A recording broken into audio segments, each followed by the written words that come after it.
3 weeks ago, I started a challenge for myself that was going to take me through the end of 2025.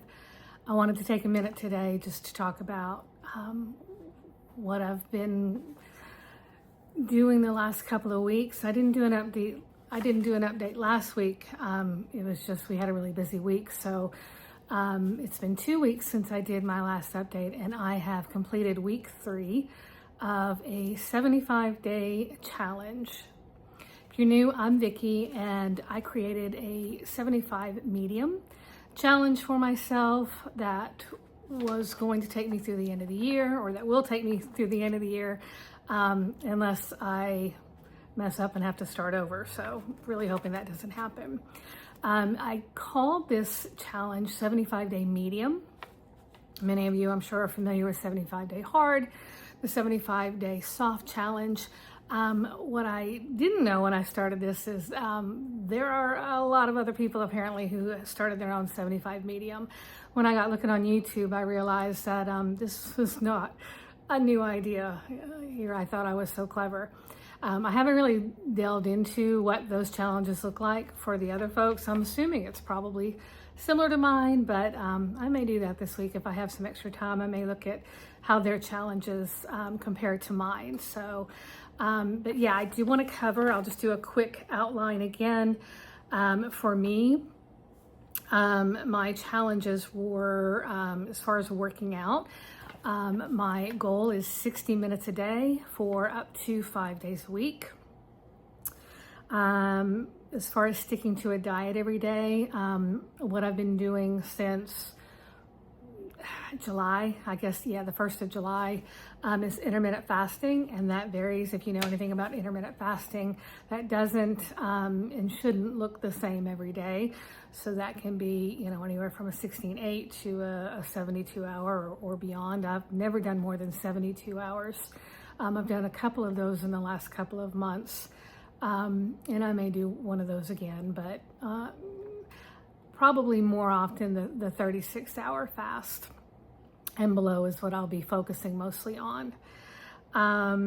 As far as water, I'm not drinking a gallon a day. I'm making sure that I'm drinking at least 64 ounces a day. I get that in water, and then I may have extra also in water, in coffee, or iced tea. 10 pages a day. The original challenge was to read 10 pages of nonfiction a day. It can be any book I want. I've been doing that. I just finished a book by Maureen Murdoch called The Heroine's Journey. It's kind of like her answer to Joseph Campbell's The Hero's Journey. Very, very good. Would highly recommend that. And the progress photo, you're supposed to take a progress photo, so a selfie, every day. So those are my guidelines. So let's start with the working out part. For me, that 60 minutes often gets broken up. I very rarely do a 60-minute walk from start to finish. So I may do 2 or 3 different walks. I did purchase a walking pad. It's getting pretty cold and it was pretty rainy, so this kind of removes any excuse I have for not walking.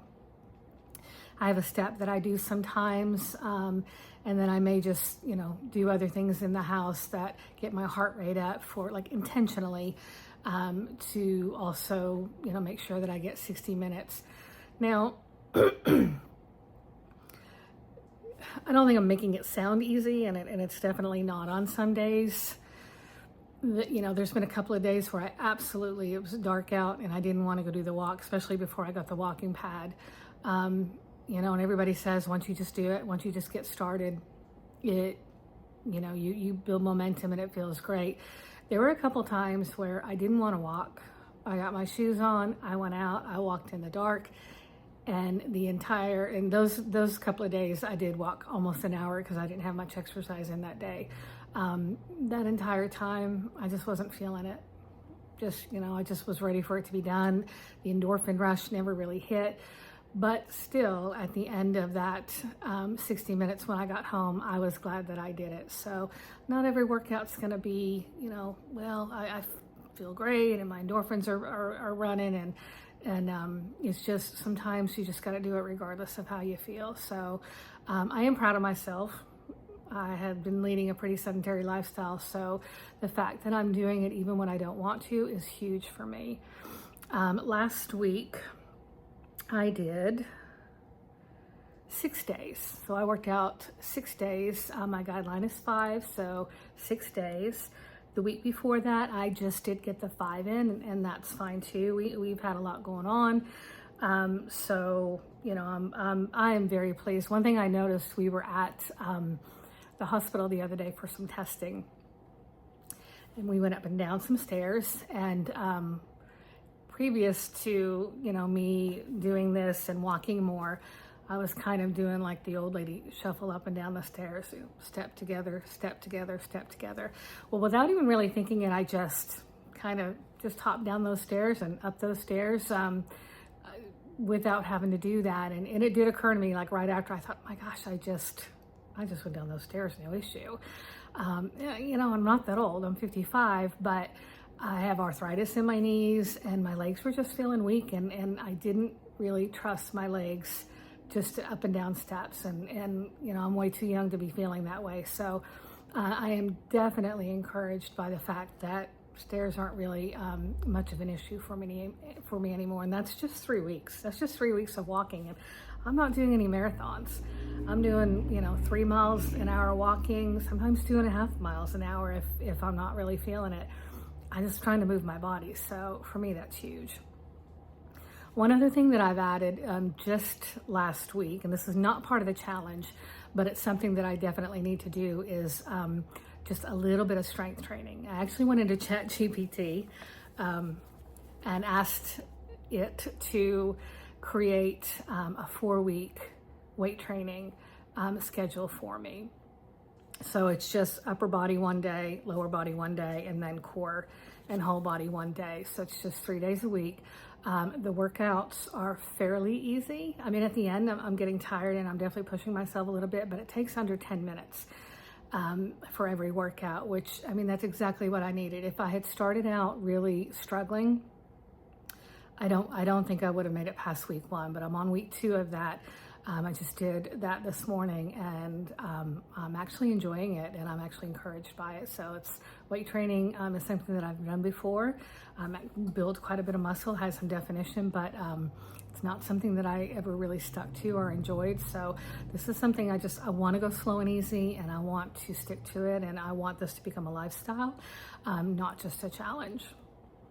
For my intermittent fasting, that's been great. I've been doing that since the beginning of July also, and that varies. I started out last week wanting to do a 48-hour fast, and I only made it to 37.5 hours. But one of the things that I hadn't taken into consideration, I was going to start my fast all day Monday and Sunday and Monday, and then no, that's not right. Either way, I had a colonoscopy scheduled for Wednesday, and I was going to have to do the dreaded prep on Tuesday, so I was going to have to fast all day. So that would have taken me into a 3-day fast going into the procedure, and I just wasn't sure if that was smart. You know, they have to do anesthesia. I just didn't know. It was unknown territory for me, so I thought I probably should eat on Monday at least. I did a down day. I did a light eating on Monday, but I was going to have to fast on Tuesday and a good part of the day on Wednesday. So I thought, well, you know, I'll just go ahead and eat some on Monday. But that is going well. You know, I've had everywhere from a 35-minute eating window to I did a 7-hour eating window, and that's fine. You know, I talked last week a little bit about if I do a longer eating window, then I'm a little bit more mindful of my carbs. If I'm doing just a OMAD 1 meal a day, then I'm not so worried about the carbs because I have a longer fasting time, which creates more ketones, has the same kind of effect. I have found that as far as weight, I do much better if I do low carb and intermittent fasting. I just, sometimes if I know I want something, like one of my guidelines is I can't have dessert unless I make it. Well, if I have something here that I really want, then I may just do a short eating shorter eating windows so I can have that dessert if I'm really feeling like I want to have that. So, but the intermittent fasting has gone well. I think I am going to try and clean it up a little bit going forward, do a little bit more. For me, a perfect eating window is 4 or 5 hours low carb, and I think that will really show some progress as far as my weight.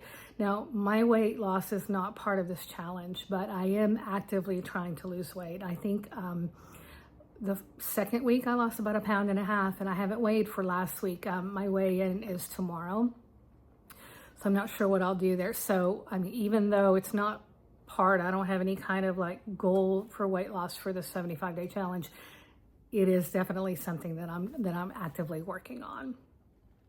Water, I talked about that. That water's fine. 64 ounces is kind of a sweet spot for me. It's plenty, and if I need more, I drink more. And one thing that has changed really for me in the last 2 years is I very seldom drank water 2 years ago. Most of my fluids was Diet Pepsi, and I lived on Tums every night. I lived on omeprazole, constant heartburn. It was hard for me to sleep at night because of the heartburn. Since coming off soda, I very, very rarely have heartburn. I mean, almost never. So that's been a huge win the last 2 years. And I really enjoy drinking water, and it quenches my thirst, where soda just does not. Every now and then I'll have a Zevia, which is like a Splenda sweetened soda. But even that's rare. I think I bought a 6-pack 3 weeks ago, and I don't even know if I've had one out of it yet. So it's just there, just in case I want something. In my water, I do, if I'm on a longer fast, I supplement with Element. I just got a new pack of the grapefruit flavor, and it's really good. I think there's some controversy about maltodextrin or something in that. I'm not sure, but it's something that works for me, and it tastes really good if I need a little bit of electrolytes. 10 pages, I talked about that. I've just finished the Heroine's Journey. I think I'm going to start. I just bought a book called, I think it's called Your Brain is a Filthy Liar. I'll talk more about that because I don't even remember who wrote it. I just listened to the author on a podcast, and it sounded really interesting. Progress photo, I mean, that's fine. That's something sometimes, so I don't forget. If I'm having, late morning or whatever, I may take it in my pajamas. I may look a little rough, but that's more for me.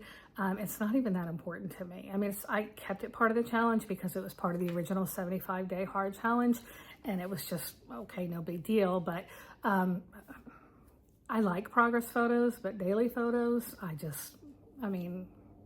that's not important to me, but I left it in there, so that's fine. So overall, I'm done with 3 weeks. I'm really encouraged with my activity. That's huge for me. That's the biggest part of this challenge that I really wanted to stick was the 60 minutes a day, at least 5 days a week. And I'm going above that some. So I feel really, really, really good about that. The intermittent fasting, it's been something that I did back in 2023, something that I've been doing again since July. And I've become pretty adapted to fasting. I don't mind it. I kind of, last night, I think I finished, I'm probably on 21 hours right now fasting. I ate like a late lunch yesterday, and I was hungry last night, but that goes away. And sometimes I think of the hunger as, just a good sign that my body is doing what it should, and I'm switching over into fat burning. So I kind of enjoy that feeling of emptiness because I know my body's healing and doing what it's supposed to do. So one of the things when I was at the hospital the other day, I had like all of my screenings that I was supposed to have that have been put off a little bit. I had a DEXA scan, and it showed that I forget my score, but it was in the osteopenia range, so not osteoporosis, but definitely some beginnings of that. And I know I have arthritis in my spine. I know I have arthritis in my knees and hips and shoulders and fingers. And so I'm not surprised by that, but was kind of nice to actually just, well, it wasn't nice to see that, but the confirmation of it just set a little bit of a fire under me. Again, to, make sure I'm doing some weight training, make sure that I'm, staying active, that I'm eating plenty of protein, because that can definitely, if I don't do anything about that, that can definitely lead into osteoporosis. And that is not something that I want to fool with. My risk for fracture is very mild right now, and I'd like to keep it that way. If not, just completely reverse that. One of the other things that I had was a calcium score ultrasound of my heart. And that all looked good except for my LAD. It's a major artery, lateral ascending, I forget but it's when you get a blockage in that artery that they call the widowmaker. And it's the only artery that I had any kind of blockage in. It was like a negative, or no, it was a 9.8. I think I'm getting the DEXA score confused, but anyway, it was in the mild risk, but there is still some calcium in that artery. So another really motivating factor for me to keep doing this, eating right, choosing the right kind of foods, increasing my protein. So I feel like I'm on the right path to kind of turn some of that around, if only just to keep things from getting worse. So it's been eye-opening the last couple of weeks, and there's been some challenges. 2 Saturdays ago, my family and I, we have a annual fall party. We call it our open window party because the weather's beautiful and we can open up the windows and summer's over. And I made pumpkin cheesecake, and I made apple galettes and monster cookies, and then I made homemade cinnamon rolls for that morning, and my daughter made some beautiful soups. My other daughter made some really yummy baked sandwiches, and so there was a lot of food. And I did partake, but I kept my eating window short that day and felt great about it. And that's the beauty of this lifestyle. You can have what you want. I'll probably do the same thing on Thanksgiving. I'm going to eat what I want, but I will keep that eating window short. And I may do a down day, which, 500 calories or less the day before. I may do a down day. I don't know. I may have 2 meals, one Thursday, Thanksgiving, and leftovers on Friday. I may do 2 meals of what I want 2 days in a row, and then by day 3, I'm over that food anyway, and I can go back and do another down day or another prolonged fast. So, but yeah, that's why I enjoy this lifestyle, because there's no guilt. You have a day, you just, where you've eaten a little bit more in your eating window, or your eating window's a little bit longer, then you just do a down day afterwards. Easy peasy. So I would encourage any of you who have thought about that, intermittent fasting or even these challenges, just to start off slow and easy. Recognize that this is a lifestyle change. 75 days, I wake up January 1st, I'm done. But I definitely don't want to be done with the positive lifestyle changes that I'm making. This was just something to get me started. So I hope you follow along through the rest of this year with me for the 75 days. If you have any questions or comments or suggestions, please leave those below. I welcome them all. I need encouragement, just like we all do. So yeah, and it's snowing outside, by the way, the first snow of the season. So I may go take my walk outside in the snow, and I love it. Love it, love it, love it. So I hope to see you next week, where we'll talk about how this week is going, and we'll see you all later. Thanks for joining me. Bye-bye.